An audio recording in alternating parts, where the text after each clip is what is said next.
Bueno, y antiguamente en el Chile pobretón que me crié yo, el pan estaba enriquecido con vitamina del complejo B. Por la nutrición, por la encefalopatía, todo eso. Bueno, yo a propósito de los niños africanos, el primer país donde se estudió así en serio la nutrición fue en el África. Unos negritos con el pelo anaranjado y con la guata así. No fuera, claro. Y eso se llamaban los cuachorquios. Eran secuelas de Pancho el Sur, doctora. Sean tontos, estúpidos, amigos. Yo no le dije Pancho el Sur, yo estaba hablando de los niños con desnutrición. Sí. Oiga, doctorísima, en África... Saludemos a unos niños que nos vinieron a ver. ¿Los saludamos al tiro? Sí, dile, que lo muestren por ahí donde están los... Saludemos a los niños que nos vinieron a ver. Están trasnochando, están pero parece que están saliendo de vacaciones ya, ¿no? Aníbal y... Ya están de vacaciones prácticamente, ¿no? ¿De invierno? Pasan en toma, pues, con las vacaciones no, pero ellos no. Oiga, doctorísima, no, te decía que en África tú decías que se estudiaron la nutrición y también se han estudiado todos los remedios. Todos los remedios, y se descubrió el factor de riesgo en el cáncer de esófago y de estómago, porque Cáritas de la Iglesia Católica es una gran bendición para la hambruna africana. Los africanos eran tan pobres que cocinaban en los tarros de Cáritas y se soltaban el metal con la comida y se descubrió que provocaba erosión del esófago. Y entonces apareció el cáncer, África ha sido un campo de experimentación médica así como de reojos, digamos, para decirlo encantadoramente. Y también brutal. Porque las empresas, las grandes farmacéuticas se han aprovechado de la población africana a probar vacunas, todas las cuestiones, drogas. Y enfermedades quizás también. Bueno, así damos inicio a la columna a propósito de la efeméride de nuestra banda. No, pero hay algo que es tragicómico, doctora. Porque es trágico, pero... Lo de los pitos. Me acuerdo de Cantinflas que decía los pitos. Hay un Lopito en Argentina, López. Lopito López, que... Josecito López. Está agarrando 8,9 millones a esta altura ya, casi 9 millones de dólares. Mientras le gritaba una monja de 94 años postrada en este monasterio: madre, me están robando lo que le venía a donar. Le gritaba el patúo. Y el caballero que llamó al 911, adivinen cómo se llama: Jesús. Es una película de Almodóvar. O el cuarto, ¿cómo se llama? Relato salvaje, la quinta es parte. Una película. Es una película. Es una película. Sí. Solo en Argentina. Y él se quiso hacer pasar por loco, que tenía alucinaciones auditivas. El patúo. Dijo ayer, claro. Y la abogada, una que canta cumbia, más operada que todas las óperas juntas. ¿Y qué decía la abogada? La abogada decía, pues bueno, yo lo vi, dice que escucha voces. Y ella baila cumbia. ¿Y de dónde salió la plata? Pero como si todos saben... No, pero porque dice que escucha voces, que le iba a donar, y así todo da lo mismo. No, pero ¿de dónde salió? Él iba a visitar a las monjas una vez al año, le llevaba comida, yerba mate y té. Sí. Y entonces se sospecha en Argentina que hay plata escondida en el monasterio. Así que creo que van a derrumbar unos lugares ahí. Y ayer habló la señora acá, porque fue no, es que Argentina realmente es una obra de... Pero si esta noticia de vuelta al mundo. Trending topic, y vuelve Cristina, vuelve para que le metan a la capacha, digo yo. Y ella la entrevistaron allá en su reino, en el sur, y hablaba de todo, pero ni habló de López. López era como el equivalente a Sergio Galilea, no me vaya a malinterpretar Galilea, el subsecretario de Obras Públicas. Era. En el cargo, digamos. En el cargo, sí. Oiga, doctorísima, pero esta es una película, ¿no? Un guión que supera la ficción. Pero a mí, mira, parece que ya estaban enterrados, sí, porque los billetes... había unos que están húmedos. Yo entrevisté ayer a una periodista política de una radio argentina y tuvieron que contratar gente para que contara los billetes externos porque los tenían que ir soltando, no los podían meter en máquinas para contarlos, tenían que ir uno a uno. Estaban pegados. Se meter a la máquina porque estaban humedecidos y la máquina se los rompe. Claro. Entonces tenían que contarlos a mano y no alcanzaban todos para contarlos, tenían que irlos despegando los billetes uno a uno para traerlos. Y el juez dio la orden de depositarlos en el Banco Provincia. Y justo coincidió que el día ¿A que nombre de quién, sí? Porque depositarlo en el banco. No, pero está separado, A está nombre del identificado Estado, a nombre del Estado argentino y cuando terminen todos los trámites judiciales se lo van a entregar al presidente Macri para que lo vaya acá a Panamá a pedir depósito. No. Y justo ayer Macri se dirigió al país contando que había traído su plata del extranjero. ¿Sí? Pero el papá de Macri fue el que más se enriqueció porque él era el encargado de las licitaciones públicas, la empresa constructora de él. O sea que están todos metidos como cambalache, todos revolcándose en el mismo fango. Es profético cambalache, ¿eh? Sí. Pero mira, yo no quiero que los argentinos a quienes respeto, estimo, yo misma, a mí me hicieron en Bariloche, así que algo de Argentina tengo que tener. Sí, pues, mi coito fecundante que de origen a mi vida fue en el hotel Yao Yao de Bariloche. Mira, No queríamos saber tanto, entonces. Sí, yo O sea, usted tiene un gen argentino. tengo mi gen argentino. Ahí está la cuestión que se nos perdió un Por eso que soy un clásico. Ayer se nos perdió una billete de acá. Me quedé con no, pero me encontré tu billetera en el maquillaje y te la devolví, con todo adentro. Muchas gracias, doctora. Había puros preservativos, pero ¿para qué lo vamos a comer? Gracias, doctora. No queríamos saber. Que yo quiero hacer un stand-up con ellos. ¿Sí? Estoy preparando. ¿Se está preparando? Sí.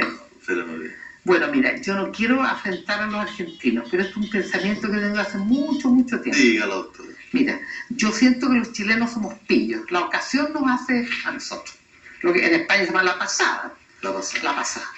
Pero los argentinos son, y que tampoco se enoje la colonia italiana residente en Chile, porque los italianos crearon la belleza y la venalidad. Bueno, ¿lo va a decir o no, doctora? Los argentinos... Está pidiendo perdón hace media hora por Sí. lo que va a decir un minuto. Los argentinos son venales.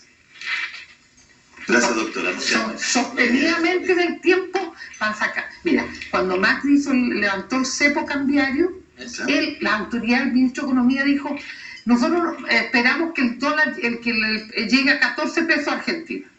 Llegó a 16,80, porque todos los argentinos, cual más, cual menos, tenía plata escondida en los colchones y fueron a comprar dólares y se disparó. Ahora está a 14. Entonces ellos tienen una propensión a salirse de la norma. Dejémoslo ahí, como dicen. Ya, pero un buen chileno, ¿qué es lo que quiso decir? Que el chileno es pillo. Nosotros somos pillos, pero de alguna manera no somos venales. Me paso a explicar. Pagamos a regañadientes las contribuciones, las autopistas, viste el chaleco amarillo, salimos todas comprando a 5 lucas. Tratamos de cumplir. Hay una cierta propensión a respetar algunas cosas. En cambio, los argentinos, por donde pueden, se pasan a su país por el arco del triunfo. Entonces me da risa, aman a Argentina, la bandera, que y cuando pueden se los cocinan al país, digamos. O sea, usted también está haciendo una descripción que el chileno es bueno para la pasada y el, O sea, argentino, sí, y el claro. argentino lo tiene en la... Nunca me voy a olvidar una señora que era una dueña de casa que andaba comprando en el centro, hubo una protesta estudiantil y rompieron un banco ahí cerca y la señora se llevó una mesa. Y cuando la entrevista un ágil con el colega, no, es que la encontré ahí, po. La pasamos. La pasada. Y iba con la mesa y con la cartera a este otro lado. Y eso es muy chileno. ¿Te fijas? Cuando se dio permiso a que la familia vaya a los enfermos a cualquier hora al hospital, yo trabajaba en el hospital de Rengo. Así vi un gallo con un televisor que se robó en una sala de medicina, en un pasillo. ¿Qué tengo los chilenos? O las frazadas, las sábanas, los cubrecamas. En cambio, los argentinos siempre tienen plata, siempre se jodan a su país.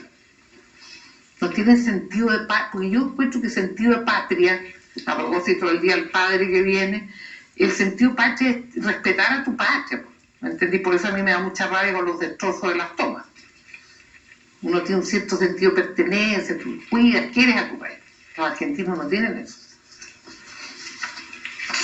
Y yo creo que la alta concentración de genética italiana. Oiga, doctorísima, le pregunto, porque tiene mucho que ver con esto que estamos hablando de Argentina, también porque los argentinos estiran el elástico un poco más allá, ¿no es cierto? Porque aquí en Chile hasta para las coimas daban factura.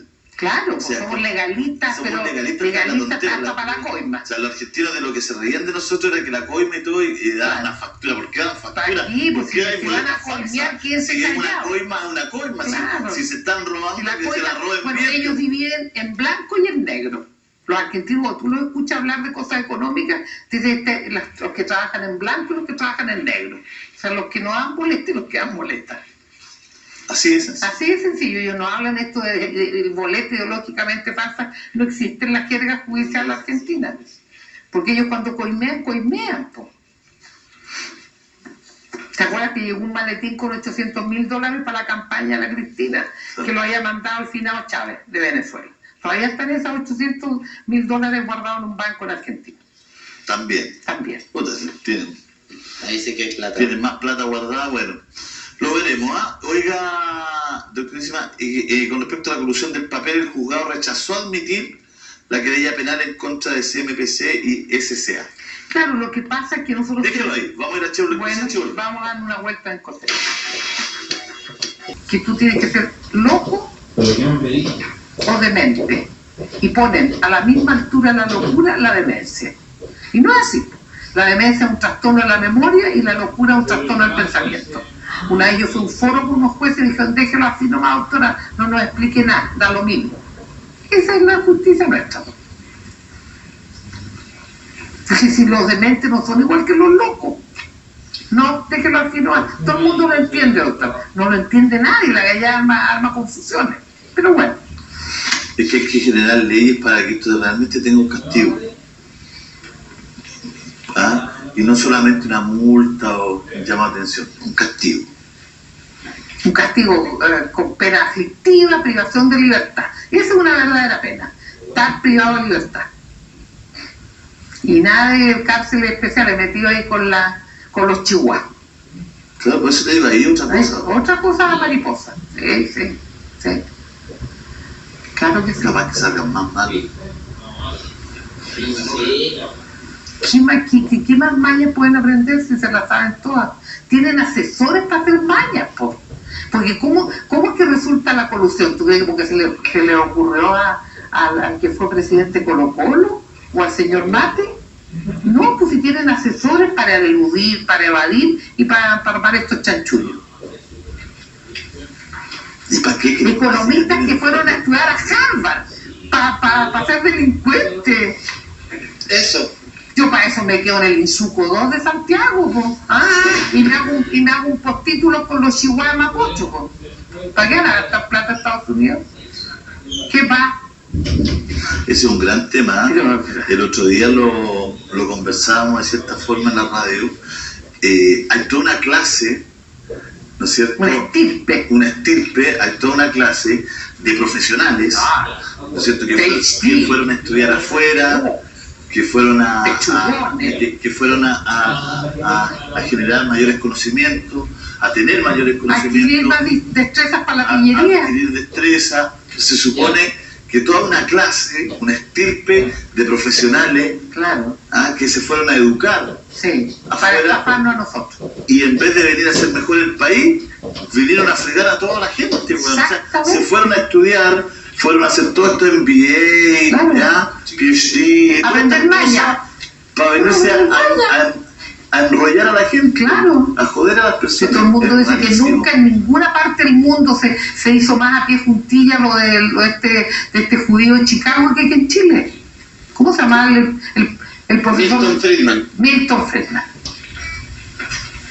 Y que tú te das cuenta que una de las gracias de estos economistas de élite era quedarse con los muertos. El ajuste es sencillo. En 5 millones de cuentas a la luz, ¿cuánto es? Miles de millones de dólares. Yo para eso no voy para Harvard, pues me vuelvo a repetir, me junto con unos sinvergüenza y voy al Insuco 2. Y los políticos no nos defienden de estas pillerías. Todavía está, vuelvo a repetir, yo sigo con la majadería. Interés sobre interés. La usura de los bancos. Eso. No ha sido abolida esa ley. Esa la dejó don Ricardo. Don Richard Lake. alias el Ricardo. Oiga, y pasándonos de este tema tan ingrato que es el tema de las lucas, de todos estos profesionales. ¿Cómo nos cocinan todos los días? El que volvió a Chile en vez de mejorar el país, hacerlo crecer más grande. Son nuevas formas de esclavitud, fíjate. Yo pienso a propósito de los negros, de que no era serrucho ni martillo, que era esclavo, es una nueva forma de esclavitud. Las tarjetas de crédito, el interés sobre interés, el ajuste sencillo. Eso. A mí me llegó una cuenta de luz con 700 pesos, no sé qué cosa. Porque tampoco se llama red de me habrá salido el surullo más grande, no tengo idea, pero me lo botaron. Está hablando, doctora. Que sean 10 pesos. Pero te da rabia, ¿por qué me sacan 700 pesos de mi cuenta? Me la meten ahí 700 pesos, no sé qué cosa. Ahora me van a cobrar la rotura de la matriz de Providencia, ¿no? Y yo vivo en Las Condes. Si así te van sacando, con pequeñas rapiñas. No sé, así son. Está hecho todo el sistema para eso. Para eso, para delinquir sutilmente. Y todo eso bajo el amparo de la ley y con la anuencia de los presidentes de turno. Y de toda la clase política, claro, o sea, al final pues, financiaban claro. También, descubrimos que todas estas empresas iban financiando. Claro, por ahí tú le haces pagar a la población y nos tiras de plata para la campaña. Pero esto de Argentina era grotesco. Es que es muy grotesco también. Lo de Argentina era ya, ellos dicen obsceno.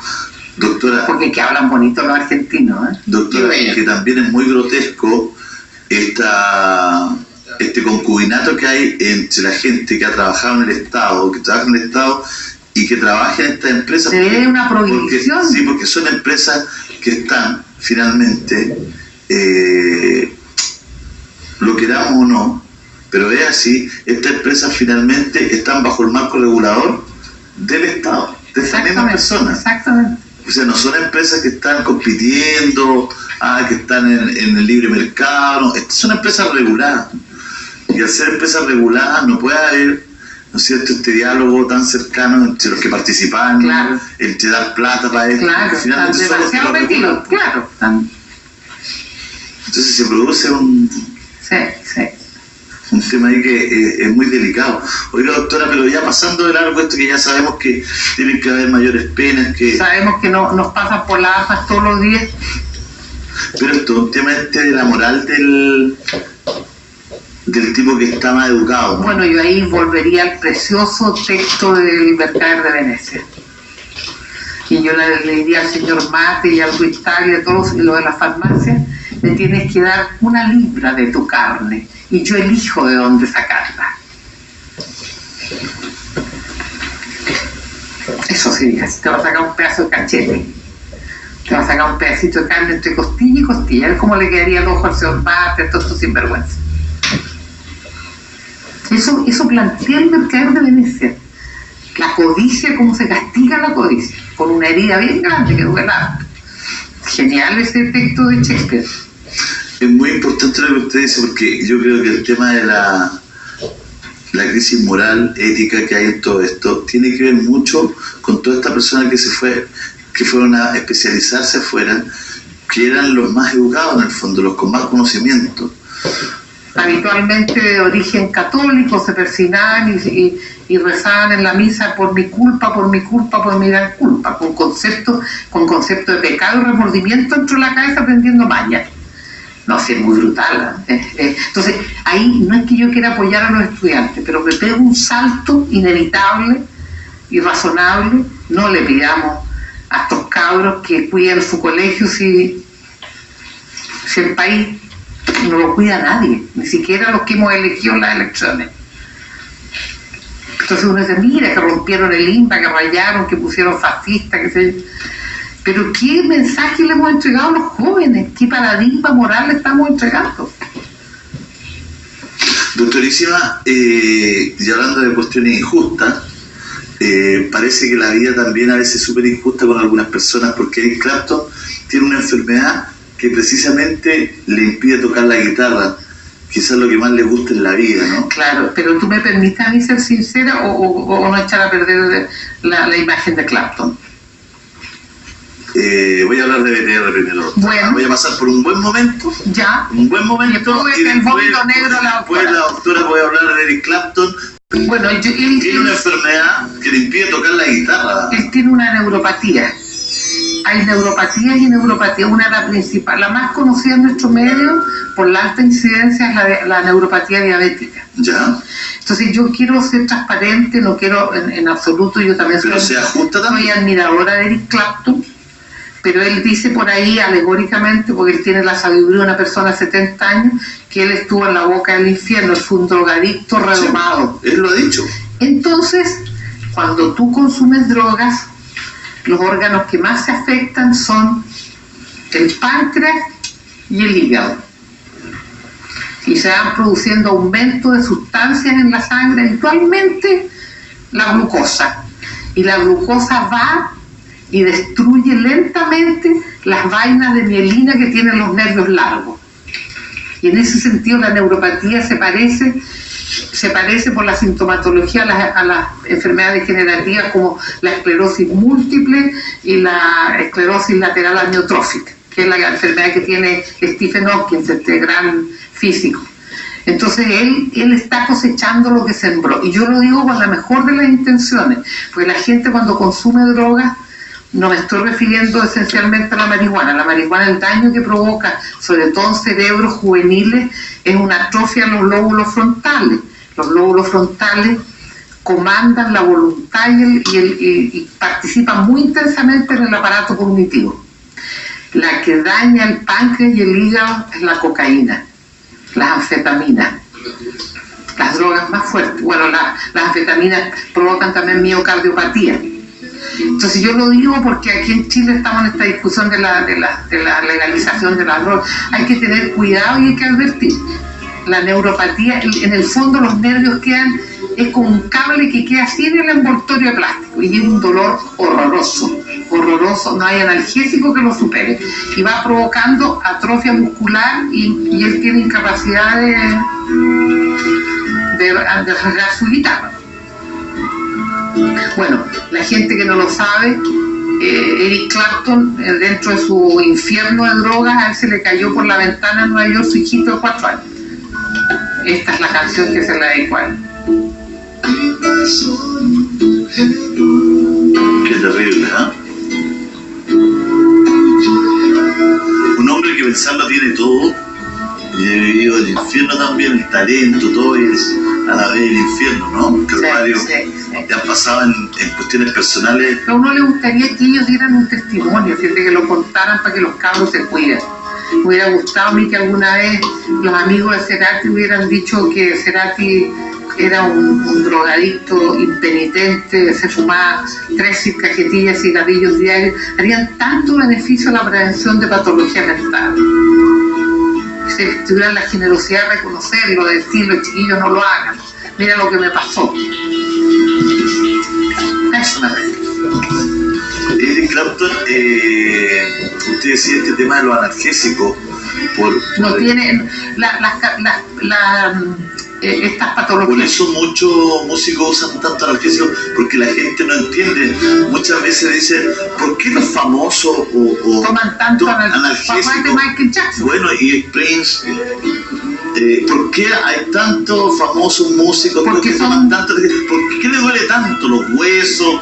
¿Qué le duele tanto los músculos? No, pues son las secuelas de la neuropatía, que es el consumo, el daño pancreático, el daño metabólico que lleva a la neuropatía periférica.